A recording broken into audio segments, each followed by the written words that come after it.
This video was initially supposed to be about how to make a passive income as a game developer. But as I was doing my research, I realized that before you even find out how to make a passive income, you need a bit of a pep talk. You see, as I was doing my research on this video, I found out about the tons of doom and gloom and just horrible and just plain incorrect opinions about the success rate of game developers. You know, one Google search takes you to Reddit and tells you that only 1% of people succeed. If you start, you shouldn't expect any sort of success. It's all survivorship bias, etc, etc, etc. I'm here to tell you that all of that is BS. Before we start, my name is Brian and my goal is to take you from an aspiring indie game developer to a game developer that has some success of their own. You don't actually need to know how to make money, you instinctively already know. But just in case you don't, I'm going to list some of the methods. You can sell your own games, sell your own assets, go freelance and build games for other people, build a YouTube community, build a game and make a Patreon before it comes out, or get crowdfunded before it comes out. What you're actually truly missing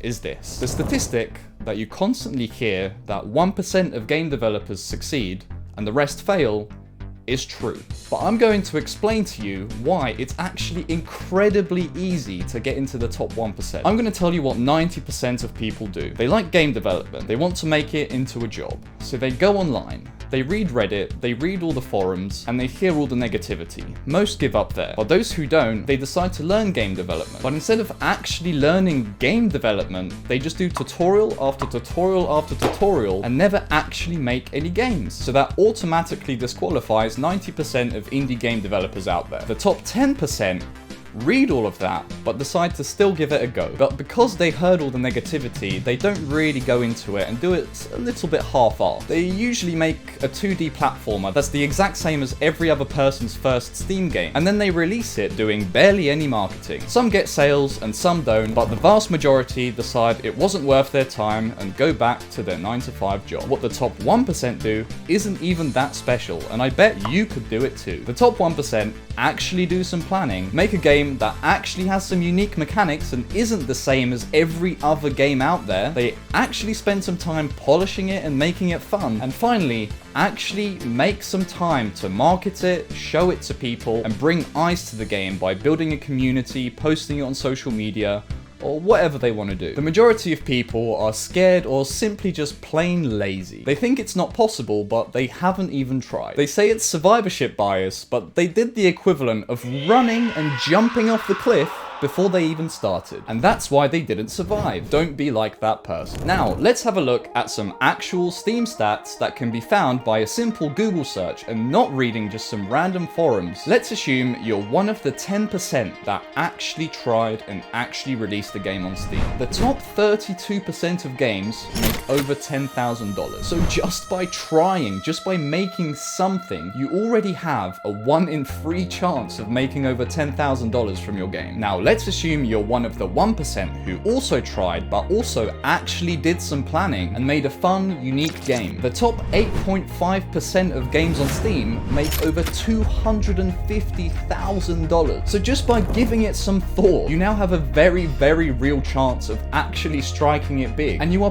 pretty much guaranteed to make some noteworthy amount of money. An amount that gives you a high probability of being able to go full time. And that's just from your first game. Now imagine if you iterated and iterated and made a better game every time. If your first game doesn't do that well, your second game has a huge chance of doing well because you would have learned from your mistakes and made it better. Now I'm going to tell you some things that you could do to get into that 1% bracket. If you're still doubting what I'm saying, you need to change your mindset. I'd really recommend reading The Magic of Thinking Big. It's a really good first book to read if you're getting into this sort of stuff. You might be thinking that you specifically aren't very special and don't have anything to offer, but I'm gonna tell you that you're wrong. You see, I was just like you. I had no time. I had a 9-to-5 job that I had to commute to 90 minutes each way. I had university, I had commitments, I have a relationship. A lot of my time is spent doing other things. And I wasn't even particularly social either. But guess what?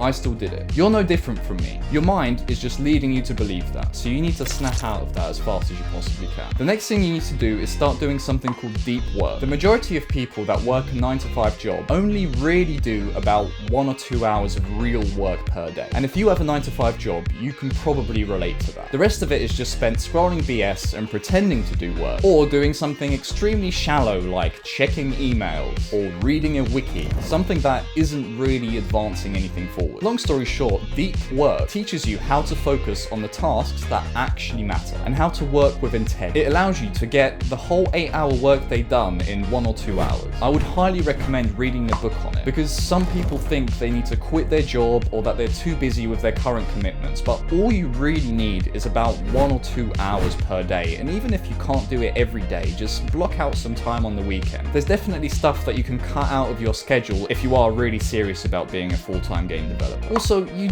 don't need to quit your job. Sure, a 9-to-5 takes up a lot of your time, but if you do what I just said and get your indie game development off the ground and actually start making some money, let's say $700 a month. If your job pays you $2,000 a month, you can now go part-time on that job, and all of a sudden you have 2 or 3 more full days to dedicate towards it. A lot of people save money and then quit their job entirely before they even start making any money, and then the one thing they try doesn't work and they swear off doing it forever. So don't quit your job until you start making some sort of money. It also helps to, in your mind, not give yourself another option. So the 9-to-5 job I worked was actually a placement in my 3rd year of university. It made me realize that a 9-to-5 job really isn't for me, and by the end of it, I was sick and tired of it. When it finished, I had 1 year of university left, and I knew that if I didn't make something work, I would have to go back to that job, and that would have been my life. And I just couldn't bear the thought of that. So since the beginning, I always had the mentality that this has to work, and it really helps if you have the same thing. The truth is, if you grew up playing games like me and you were absolutely addicted, especially I was playing, 16-hour days, you probably have some sort of mental resistance to step out of your comfort zone and do something great and unique. But once you do, that's